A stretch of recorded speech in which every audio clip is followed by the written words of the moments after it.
పాలకుర్తి మండలం తొర్రూరు విష్ణూరు గ్రామాలలో శనివారం రాత్రి కురిసిన అకాల వర్షంతో తడిసిన ధాన్యపు రాశులను మాజీ మంత్రి ఎర్రబెల్లి దయాకర్ రావు ఆదివారం సందర్శించి రైతులతో మాట్లాడారు. ఈ సందర్భంగా వారు మాట్లాడుతూ తడిసిన వడ్లను కొనుగోలు చేయవలసిందిగా ప్రభుత్వాన్ని డిమాండ్ చేశారు. గతంలో ఇన్ని రోజులు వడ్లు కొనుగోలు చేయకుండా ఉన్నామా? 3 నెలల నుంచి వడ్లు కొనుగోలు చేయకుండా ఈ ప్రభుత్వం ఎందుకు రైతుల పట్ల ఎంత నిర్లక్ష్యం వహిస్తుందని ప్రశ్నించారు. అసత్యపు హామీలతో గద్దెనెక్కిన కాంగ్రెస్ ప్రభుత్వం రైతులను నట్టేట ముంచేదని, తక్షణమే తడిసిన వరి ధాన్యాన్ని కొనుగోలు చేసి రైతులను ఆదుకోవాలని వారు డిమాండ్ చేశారు.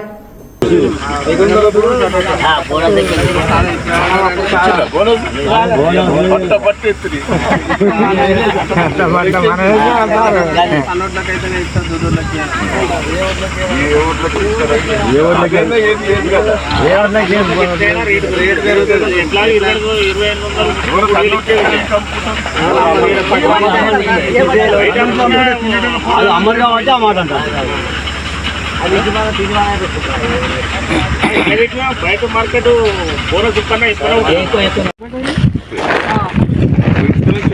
ఎక్కిండు అన్ని మరి మాయ మాటలు చెప్తారు కదా గద్దెక్కాడు.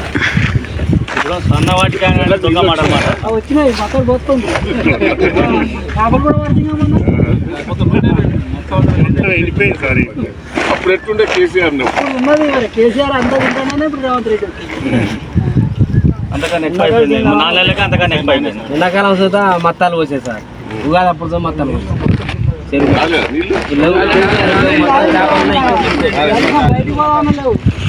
గొర్రెలకు లేవు, గొడ్లకు లేవు, మొత్తం ఇంటిపోయింది. పొలాలు కూడా ఎండిపోయి సగం దిగుబడి వచ్చింది సార్.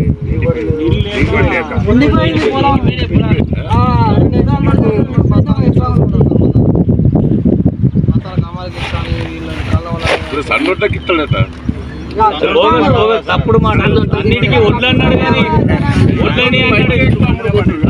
వడ్లన్నాడు కానీ సన్నోట్లు దొడ్డు అని చెప్పలే కానీ వడ్లని అన్నాడు. వడ్లకు 500 బోనస్ ఇస్తానన్నాడు. ఇప్పుడు సన్న అని దొంగ మాట చెప్తాడు. అది ఎట్లా ఉంటుంది? దొడ్డు మన దగ్గర 90% దొడ్డు ఇవ్వండి. దొడ్డువాటికి ఇచ్చి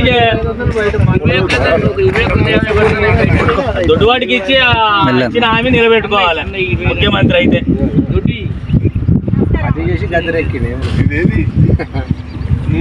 పక్కకు